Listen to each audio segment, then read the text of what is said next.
விபத்து எதிர்பாராமல் நடக்கும்னு சொல்கிறீங்க, அதுவுமே ஜாதகத்தில் இருந்தால் தான் நடக்கும். எல்லாருக்குமே விபத்து நடக்கிறது இல்லை. ஒரு ஜாதகத்தில் செவ்வாய் பவராக இருக்குன்னு வச்சுக்கோங்களேன்.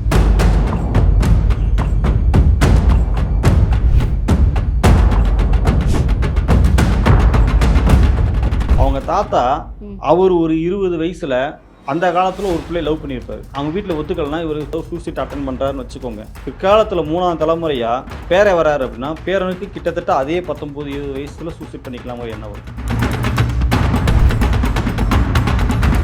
இப்போ வந்து எல்லா நோயுமே வந்து ஜெனட்டிக்ல மூலமாக தான் வந்துச்சுன்னு சொல்லுவாங்க. இப்போ கொரோனா வந்தது வந்து அப்படி கிடையாது, திடீர்னு எல்லாருக்கும் வந்துச்சு. ஸோ இப்போ கொரோனா வந்துச்சு அப்படிங்கிறத வந்து ஜாதகத்தில் எப்படி கணிச்சிருக்க முடியும், கணிச்சிருந்தீங்களா முன்னாடி அப்படிங்கிறது?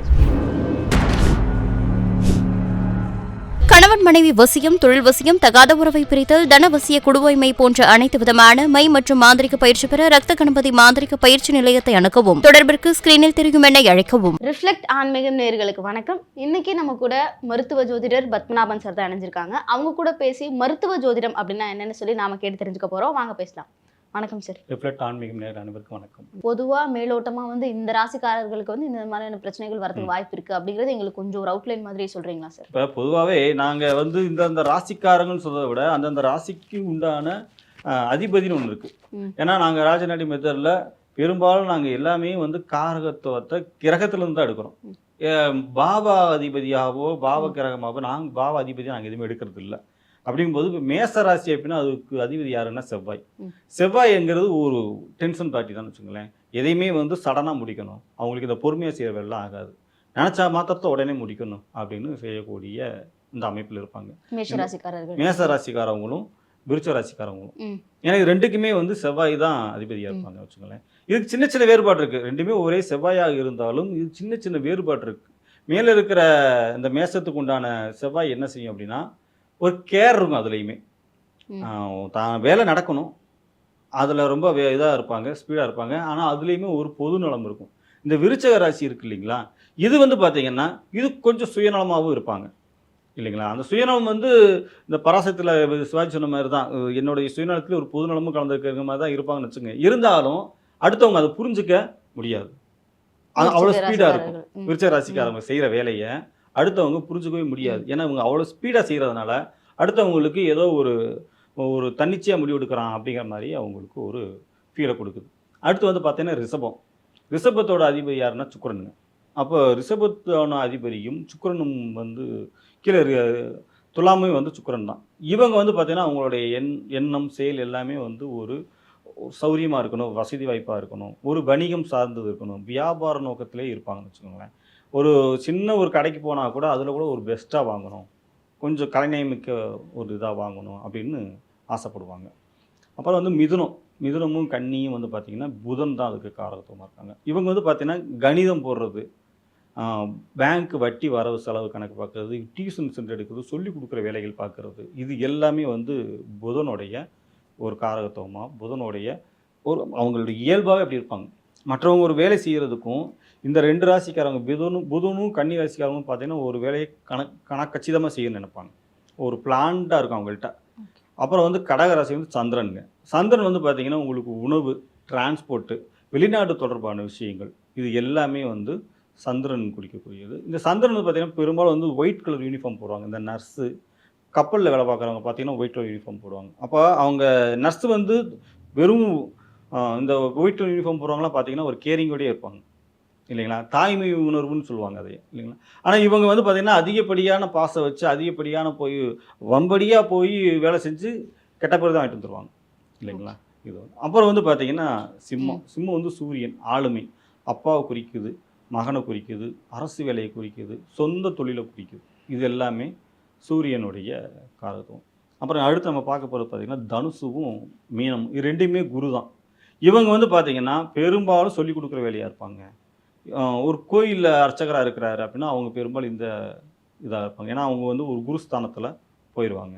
அது மட்டும் இல்லாமல் இவங்க வீட்டில் பார்த்திங்கன்னா ராஜா, குருமூர்த்தி, இந்த மாதிரி பேர்கள்லாம் இவங்க வீட்டில் இருப்பாங்க. அப்புறம் வந்து மகரமும் கும்பமும் உங்களுக்கு சனி தான். இதுதான் வந்து கர்மக்காரகன்னு சொல்கிறாங்க. இவங்க வந்து பெரும்பாலும் ஒரு நிதானமான போக்கில் இருந்தாலும் ஒரு வியாபார நோக்கத்தோட அதே நேரத்தில் ஒரு நியாயமாகவும் இருப்பாங்க அப்படின்னு நம்ம சொல்லலாம். Okay sir. இப்போ வந்து பொதுவா இந்த மாதிரி ஒரு ஜாதகத்துல கிரகங்கள் இந்த மாதிரி இருக்கு அப்படிங்கிறதுனால இந்த மாதிரியான நோயெல்லாம் உங்களுக்கு வருதா, இல்ல இந்த நோயெல்லாம் வர்றதுக்கு காரணம் கிரகம்லாம் இங்க இருக்கிறதா சார்? இது ரெண்டுமே ஒன்று தானேங்க. கோழியிலிருந்து முட்டை வந்துச்சா, முட்டையிலிருந்து கோழி வந்துச்சாங்கிற மாதிரி இருக்கு இல்லைங்களா?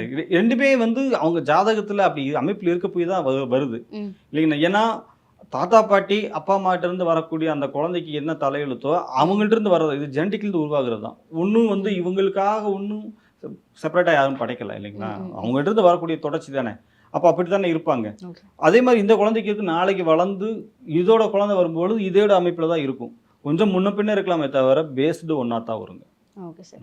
இப்போ வந்து எல்லா நோயுமே வந்து ஜெனட்டிக்ல மூலமா தான் வந்துச்சுன்னு சொல்றீங்க. இப்போ கொரோனா வந்தது வந்து அப்படி கிடையாது, அது திடீர்னு எல்லாருக்குமே வந்துச்சு. ஸோ இப்போ கொரோனா வந்துச்சு அப்படிங்கிறத வந்து ஜாதகத்துல எப்படி கணிச்சிருக்க முடியும், கணிச்சிருந்தீங்களா முன்னாடியே அப்படிங்கிறது? இல்லைங்க, அதெல்லாம் ஒன்றும் இல்லைங்க. அப்படி யாராவது சொல்லியிருந்தாங்கன்னா அவங்க உருட்டுறாங்கன்னு அர்த்தம். அப்படிலாம் யாரையும் சொல்ல முடியல.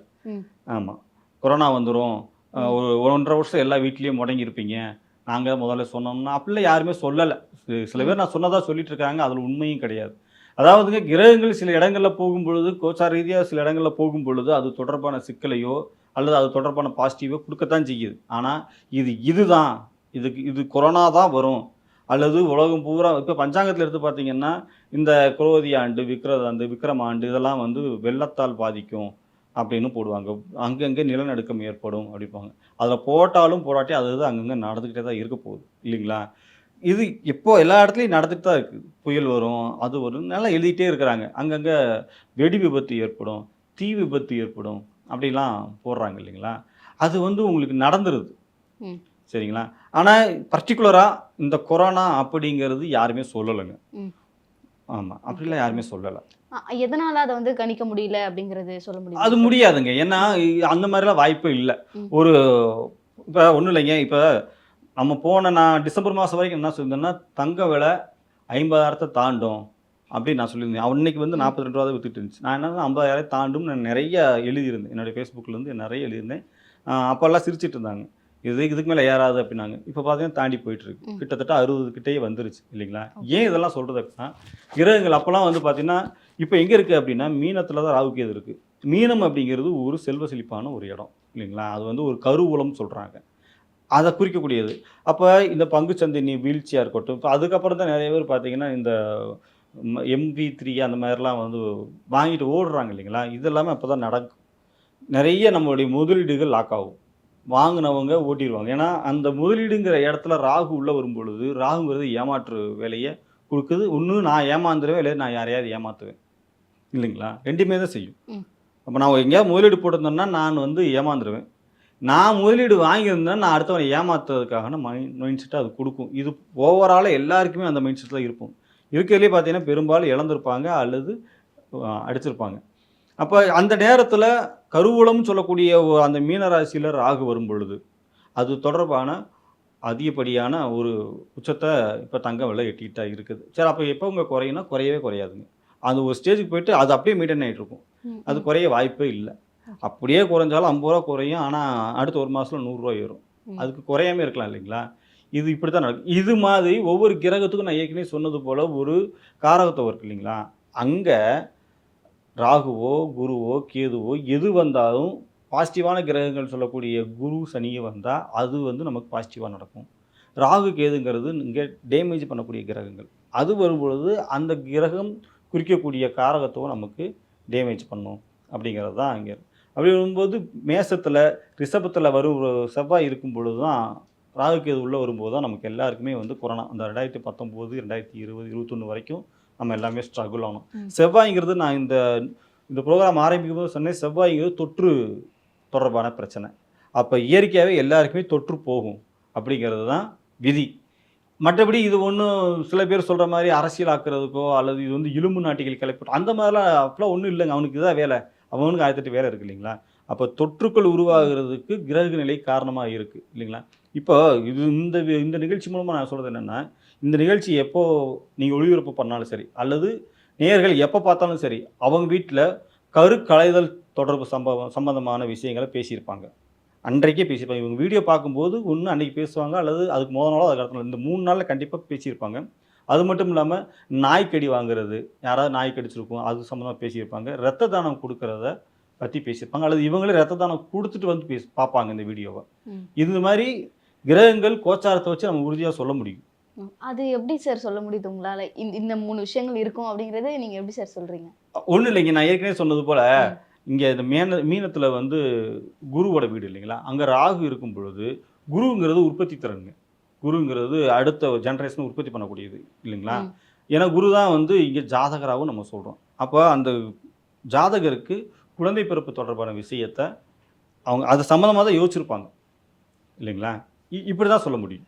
இது மாதிரி தான் ஒவ்வொரு இப்போ மாதத்து பலன் எழுதுறவங்க, ராசி பலன் எழுதுறவங்க, ஆக்சுவலாக மேச ராசி அன்பர்களே அந்த அன்பர்கள்லாம் ஒன்றும் வேலைக்கு இல்லை. ஏன்னா நம்ம நாட்டில் இத்தனையோ கோடிக்கணக்கான பேர் வந்து மேச ராசியில் இருப்பாங்க. எல்லாருக்குமே இவங்க சொல்கிற பலன் பழிச்சிருதாருன்னா இல்லை. ஆனால் நாங்கள் சொல்கிறது எந்த ராசிக்காக பலனும் கிடையாது. நாங்கள் சொல்கிறது ஒட்டுமொத்த கிரகத்துக்கான பலன். இப்போ இன்ன வரைக்கும் இந்த ராசிக்கெல்லாம் சொல்லிட்டு இருந்தோம் இல்லைங்களா, இவங்கெல்லாம் இப்படி இருப்பாங்கன்னு நம்ம சொல்லலை. இந்த ராசியில் இந்த கிரகங்கள் இருக்கும் பொழுது இதை வந்து நடத்தும் நம்ம சொல்கிறோம். Okay sir. அதாவது இதுக்கப்புறம் இந்த மாதிரியான ஒரு பெருநோய் வரதுக்கான வாய்ப்புகள் இருக்குது அப்படிங்கிறது நம்மளால கணிக்க முடியுமா சார்? இல்லைங்க, அப்படிலாம் கணிக்கவே முடியாதுங்க. இப்போ சந்திரன் வந்து ஒரு ஜாதகத்தில் ராகுவால் டிஸ்டர்ப் ஆகுதுன்னு வச்சுக்கோங்களேன், அப்போ அங்கே அந்த டைம் வந்து மழை அதிகமாக பெய்யும். அப்போ நம்ம இந்தியாவாக இருக்கட்டும், உலகமாக இருக்கட்டும், தமிழ்நாடாக இருக்கட்டும், எல்லாமே ஒவ்வொரு ராசிக்கான பகுதியாக நம்ம சொல்கிறோம். அப்படிங்கும்போது சந்திரனை குறிக்கக்கூடிய இடங்களான ஒரு ஊர் இருக்கு இல்லைங்களா, அது கண்டிப்பாக இப்போ ஒன்றும் இல்லை, சென்னைங்கிறது தலைநகரம், சூரியன் தான். அப்போ சூரியன் மேலே எப்பயாவது இந்த ராகுவோ வரும் பொழுது பார்த்தீங்கன்னா அங்கே வந்து ஒரு மற்ற இதுக்கு முன்னாடி இருந்த காலகட்டத்தை விட அப்போ அந்த டைமில் வந்து வெயில் வந்து 1 டிகிரியாவது அதிகமாக இருக்கும். அப்படி நம்ம சொல்கிறோம். இது என்னங்க ஒரு பெரிய விஷயமா அப்படின்னா, செக் பண்ணி பார்த்தா தெரியும். டேட்டாஸ் தானே, டேட்டாஸ் கலெக்ட் பண்ணி பார்த்தா போன வருஷத்தை விட இந்த வருஷம் வெயில் எப்படி இருக்குது அப்படின்னா அது வருஷத்துக்கு கூட்டிகிட்டு தான் இருக்குது. அது வந்து பொல்யூஷன் இன்னமும் அதிகமாக இருக்குங்கிறாங்க, அதெல்லாம் சொல்கிறாங்க. ஆனாலும் சரி, அப்போ சனி கிட்ட வரும்பொழுது மழைப்பொழிவு அதிகமாக இருக்குன்னு நம்ம சொல்கிறோம். இந்த மாதிரி ஒரு காமனாக சொல்ல முடியுமே தவிர, நம்ம எதிர்பார்த்ததை விட எக்ஸ்ட்ரீமாக நடந்தது கொரோனா இல்லைங்களா. அந்த கொரோனாவை வச்சு நிறைய பேர் தேடிட்டாங்க. நான் சொன்னேன் எங்கே சொன்னாங்கன்னு தெரியல. அப்படியெல்லாம் முடியவே முடியாது. Okay sir. அதாவது நோயெல்லாம் வரும் அப்படிங்கிறத கணிக்க முடியுங்கிறது நீங்கள் சொல்கிறது மூலமாக தெரியுது. அப்படி இருக்கும்போது விபத்துகள் நடக்கிறதுக்கான வாய்ப்புகள் இருக்குது. ஏன்னா விபத்துன்றது எதிர்பாராமல் நடக்குது இல்லையா. ஸோ அதெல்லாம் வந்து நம்மளால் கணிக்கலாமா சார்? நீங்கள் விபத்து எதிர்பாராமல் நடக்குன்னு சொல்கிறீங்க, அதுவுமே ஜாதகத்தில் இருந்தால் தான் நடக்கும். எல்லாருக்குமே விபத்து நடக்கிறது இல்லை. ஒரு ஜாதகத்தில் செவ்வாய் பவராக இருக்குதுன்னு வச்சுக்கோங்களேன். நான் ஏற்கனவே சொன்னது போல் அந்த வீடுகள் இருக்கும்போது அந்த செவ்வாய் தசையோ ராகு தசையோ வரும் பொழுது அவர்களுக்கு விபத்து நடக்குது. சரிங்களா. இப்போ நீங்கள் விபத்து நடக்குது எதிர்பாராதுங்கிறீங்க, ஒருத்தர் சூசைட் பண்ணிக்கிறாருல்ல, அது என்ன, அது எதிர்பாராமல் நடக்குதுங்கிறீங்களா? அதுவும் ஜாதகத்தில் இருக்குன்றீங்க. இல்லாமல் சனி ஒரு ஜாதகத்தில் பவராக இருக்குன்னு வச்சுக்கோங்க. அவங்க தாத்தா அவர் ஒரு 20 வயசில் அந்த காலத்தில் ஒரு பிள்ளை லவ் பண்ணியிருப்பார். அவங்க வீட்டில் ஒத்துக்கலைன்னா இவர் தூக்கு போடுறதோ அல்லது ஏதோ சூசைட் அட்டன் பண்ணுறாருன்னு வச்சுக்கோங்க. பிற்காலத்தில் 3ஆம் தலைமுறையாக பேரை வராரு அப்படின்னா பேரனுக்கு கிட்டத்தட்ட அதே 19-20 வயசில் சூசைட் பண்ணிக்கலாமோ என்ன வரும். ஆனால் இந்த பேரை அந்த தாத்தா பார்த்துருக்க கூட மாட்டார். அப்படி ஒரு சம்பவம் நடந்தது கூட தெரியாது. ஆனால் டேட்டாஸ் என்ன சொல்லுதுன்னா அப்படி தான் சொல்லுது. ஏன் இதை நான் சொல்கிறேன்னா, சனிங்கிற கிரகம் வந்து இங்கே மரபு அந்த ஜெனட்டிக் மைண்டில் இருக்கும். எனக்குள்ளேயே அந்த ஜீன் இருக்கிறதுனால அந்த டைமில் அது தோணும் இல்லைங்களா. இப்போ ஒரு ப்ரெஷரான ஒரு ஜாதகர் அதாவது ஒரு பேஷண்ட்டு போகிறார், அட்டாக்குன்னு வந்திருக்குன்னு சொல்லி போகிறாருன்னு வச்சுக்கோங்களேன். அவர் என்ன பார்க்குறாரு, உங்களுக்கு அட்டாக் வரதுக்கு வாய்ப்பு இருக்குது, உங்கள் வீட்டில் வேறு யாருக்காவது இருந்தான்னு கேட்குறாரு. ஜெனட்டிக் தானே பார்க்குறாரு அவர் வந்து பேஷண்ட் வந்திருக்காருன்னா அவருக்கு மட்டும் மருந்து எழுதி கொடுத்துட்டு சரி பண்ண வேண்டியது தானே. எதுக்கு பரம்பரையெல்லாம் எடுக்கிறாரு அப்படின்னா இது ஜெனட்டிக்கான பிரச்சனைன்னு அவர் முடிவு பண்ணுறாங்க. ஒரு வீட்டில் இருந்ததுன்னா கண்டிப்பாக முன்னாடியோ பின்னாடியோ வரப்போகுதுங்கிற சிம்டம்ஸ் தான் இல்லைங்களா. அப்போ நீங்கள் விபத்தை பற்றி கேட்கும் பொழுது ஜாதகத்தில் செவ்வாய் பவராக இருக்குது அப்படின்னா செவ்வாய் தசையோ கோச்சாரத்தில் செவ்வாய் மேலே ராகுவோ வரும் பொழுது அவங்க கொஞ்சம் கவனமாக தான் இருக்கணும். நீங்கள் எவ்வளோ கவனமாக தான் நடந்தே தீரும். அப்புறம் இதுக்கு ஜாதகம் பார்க்கணும் இல்லைங்களா. எல்லாமே நடந்துரும்னா அப்புறம் இதுக்கு ஜாதகம் பார்க்க தேவையில்லை. இருந்தாலும் இங்கே நான் ஏன் இதெல்லாம் நான் சொல்லிக்கிட்டே இருக்கிறேன்னா, நிறைய பேர் ஒரு ரோட்டில் போகும்போது கீழே விழுந்துடுறாங்க, நாயோ ஏதோ ஒன்று குறுக்கி விழுந்துருது அப்படின்னா இவங்களுக்குள்ள ஒரு பயம், அங்கே வந்து ஏதோ பேய் இருக்குது, என்னை அடிச்சிருச்சு, எனக்கு நேரம் சரியில்லை, எனக்கு யாரோ செய்வனை வச்சுட்டாங்க, என் மேலே ஏவி விட்டாங்க அப்படின்னு தேவையில்லாத போய் ஹாஸ்பிட்டலில் போய் செலவு பண்ணுறது வைக்கிறதுன்னு ஒரு பேனிக் ஆகிட்டே இருக்கிறாங்க, பயந்துக்கிறாங்க இல்லைங்களா. அந்த பயத்தை போக்குறத நம்ம வேலை. அப்படிலாம் இல்லைங்க.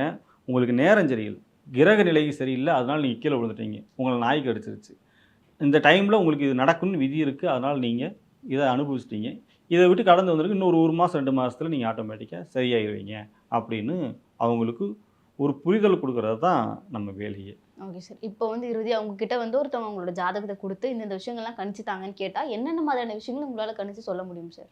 அதாவதுங்க இங்கே நம்ம என்னதான் அழுத்தி பிடிச்சாலும் உள்ள கையில் பிடிக்கிறவ தான் பிடிக்க முடியும் இல்லைங்களா? அந்த வகையில் நம்ம நிறைய விஷயம் நமக்கு தெரிஞ்சிருக்கலாம். ஆனால் அது நம்ம சொல்கிற விஷயம் எதுவுமே அவருக்கு புரியாமல் போயிடலாம். அவங்களோட கேள்வி என்னன்னா, அவங்களுக்கு அப்போ தேவை என்னவோ அது மட்டும்தான் மைண்டில் ஓடிட்டுருக்கும். இப்போ நீங்கள் இருக்கிறீங்க அப்படின்னா இன்னும் 40 வருஷம் கழித்து நீங்கள் இந்த ஊரில் இருக்க மாட்டீங்க, வேறு ஊரில் இருப்பீங்க, வேறு மாதிரி இருப்பீங்கன்னா அதனால் உங்களுக்கு என்ன யூஸுங்க இப்போது? அப்போ தேவையில்லைல்ல. எனக்கு இப்போ பசிக்குது, ஏதாவது குடியா சாப்பிட. நீ இன்னும் 40 வருஷம் கழிச்சு சொல்லிட்டு ஒன்றும் ஆக போகிறதில்ல. இப்போ உங்களுக்கு கல்யாணம் ஆகணுமா, வேலை வாய்ப்பு, அரசு வேலைக்காக ட்ரை பண்ணுறாங்களா, அல்லது வெளிநாடு போக போகிறாங்களா, இவ்வளோ தான் போதும். இதுக்கு மேலே ரொம்ப யோசித்து என்ன பண்ண போகிறோம் இல்லைங்களா? நாளைக்கு என்ன வேணும் அப்படிங்கிறத விட இன்றைக்கி நைட்டு என்ன வேணும் தான் ரொம்ப முக்கியம். அப்போது ரொம்ப ஷார்ட் டைமாக வர்றவங்களுக்கு ஸ்வீட்டாக தேவையானது கொடுத்தா போதும். ரொம்ப போட்டு டம்ப் பண்ணி அவங்க மூளையை குழப்பி அனுப்புகிற வேலையை நம்ம செய்கிறது இல்லை இல்லைங்களா? அப்போ அவங்க எதுக்கு வர்றாங்க? திருமணத்துக்காக வருவாங்க, திருமணம் ஆயிடுச்சுன்னா குழந்தை பிறப்புக்காக வருவாங்க, வேலை வாய்ப்புக்காக வருவாங்க, அந்த வேலையிலையும் கூட அரசு வேலைக்காக வர்றாங்க. இப்போ நீட்டுக்கு எக்ஸாம் நான் எழுதுனா என் பையன் வந்து டாக்டர் ஆயிடுவானா அப்படின்னு வருவாங்க. சில வெளிநாடு வேலைக்காக வருவாங்க. அப்போ ஒவ்வொன்றுக்கும் ஒவ்வொரு கேட்டகரி இருக்குது. கல்யாணம்னா அது வந்து லவ் மேரேஜா, அரேஞ்ச் மேரேஜா, சொந்தத்தில் பண்ணுவானா, அந்நியத்தில் பண்ணுவானா, இல்லை எவனா கூட்டிகிட்டு ஓடி வந்துடுவானா, இந்த மாதிரிலாம் இருக்குது இல்லைங்களா?